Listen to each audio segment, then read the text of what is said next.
Mtazamaji, sasa tuende kwenye zile taarifa za uchaguzi ambao unaoendelea, uchaguzi midogo katika maeneo manne, kaunti 4 hapa nchini Kenya. Labda kuarifu, tuna taarifa uchaguzi huo ulisimama mapema mwendo wa saa 11 na hivi sasa kinachoendelea ni hesabu ya kura, na taarifa tunazozipata ni kwamba mgombezi wa chama cha ODM katika wadi ya Nyacheki amechukua uongozi wa mapema.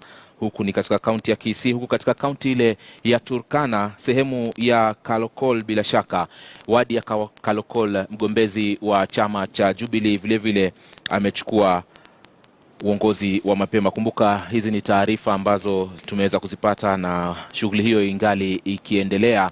Na tukiendelea na taarifa hizo basi katika kaunti kumradhi ya Kisii, ambako vurumai zilishuhudiwa hapa na pale wakati mbunge wa Bonchari Zebedeo Opore kutoka chama cha Ford People alipotimuliwa kwenye kituo cha kupigia kura cha Moshengo, wakati wenyeji walipomshuhudia kuwa na njama za kueneza udanganyifu kwenye uchaguzi huo. Uchaguzi mingine midogo ilifanyika katika wadi mbalimbali kaunti ya Kajiado, Tana River na Turkana. Hii hapa taarifa kamili. Upigaji kura katika vituo vya wadi ya Nyacheki, eneo bunge la Bobasi, kaunti ya Kisii, uligubikwa na taharuki. Mbunge wa Bonchari Zebedeo Opore akakumbana na ghadhabu za wenyeji alipofika katika kituo cha kupigia kura cha Moshengo. Opore ambaye ni wa chama cha Ford People alifurushwa hapa kutokana na kile ambacho kilidaiwa kuwa anaendeleza kampeni za chama cha Jubilee katika ngome ya muungano wa CORD. Wamekuja na pesa na briefcase. Sasa tumeona hiyo sio ukweli, mtu anakuja na vuruta mtu kumwambia weka hapa. Mnataka hivyo au kula jina iko sheria ya kupiga kura? Visa vya rushwa kwa wapiga kura vilidaiwa kuwepo hapa na pale majira ya dhuhuri, ambapo mwakilishi wa wadi ya Basi Bogetairo Boniface Wright alijipata pabaya. Inaripotiwa kuwa alilazimika kufyatua risasi 3 angani ili kuwatawanya vijana waliomvamia kwa kimsuta kwa kujaribu kuwahonga wapiga kura. Kuna huyu jamaa amezoea maneno mingi ambaye mara kupiga wasichana maslaps nasi. Leo amekuja hapa nyumbani, sisi ni watu wa amani, tunapiga kura kwa amani. Tukimuuliza mbono unanunua IDs na vipande, ameanza kupiga risasi na karibu apige wananchi.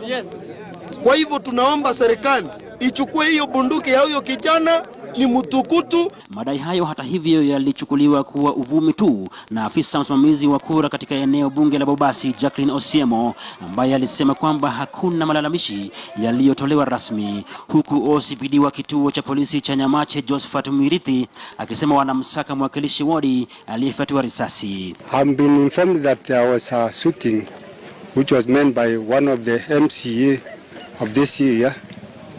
Have met, he has just left from this place. Trying to pursue him to know what was his motive.